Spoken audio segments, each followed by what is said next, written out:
and challenge systems against throughout the project. I've explored a variety of ways to create Jeremy Brown! Copy that! There's a lot of variations. Amongst many things, it facilitates homage and ridicule. Tribute bands pay their respects while who plugged the rubber in? Make fun of. Mirroring and mimicry are social tools that can be used consciously for personal gain or unconsciously for acceptance of an individual or social group. Everyone starts life as a copier. It is the way we learn, yet at some point, when we hit a certain age, it becomes an activity that is forbidden. Suddenly you can learn nothing more by copying, and it is really cheating. If there was a graph for measuring copying against age and acceptability, it would look something like this. Acceptable at the top, and unacceptable at the bottom. And life's milestones running along the side. You can see that it is acceptable to copy when you're a baby, and as soon as you reach school, the acceptability of copying plummets, and continues to plummet throughout secondary school, and by the time you get to university, it's completely unacceptable. During the project, I've examined copying from socio-cultural and political standpoints, in design, practice, and education, particularly within creative fields. Copying is a taboo, and I want to change that, study it, and validate it. With new media, reproduction is ingrained in culture. Websites like YouTube allow us to embrace this phenomenon and aid copy enthusiasts. Remixes, reenactments, and parodies are prolific throughout the internet. The bloody. Confused, eh? Getting confused. Confused, yeah. Getting confused.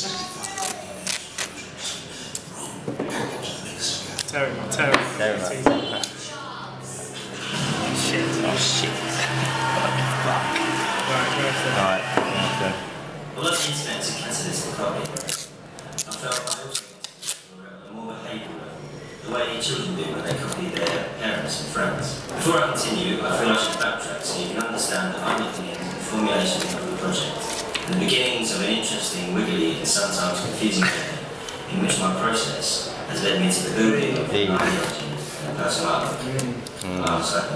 I began the year rebelling against the formalities of the course. I decided to ignore these formal procedures and just start producing stuff. I've developed a working process. I've honed the observational and technical skills needed to assist an interesting foundation for a project. I was producing thick and fast, but nothing was really going anywhere.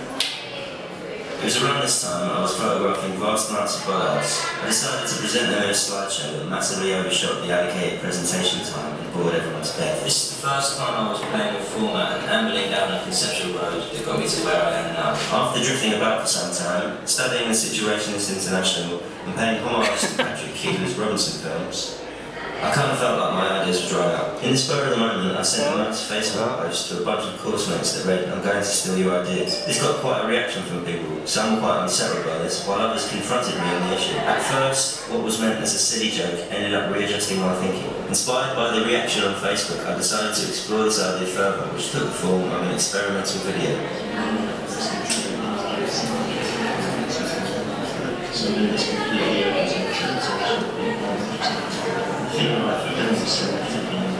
What's happening here is a discussion of an idea that three people were presenting.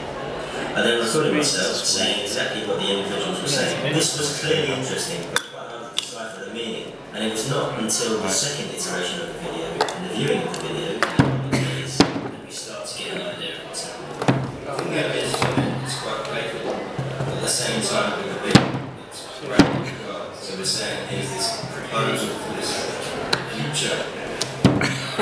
Imagine the future and at the same time think about it within today's. Yeah, not just blue sky thinking about it. Yeah, but actually grounded in reality.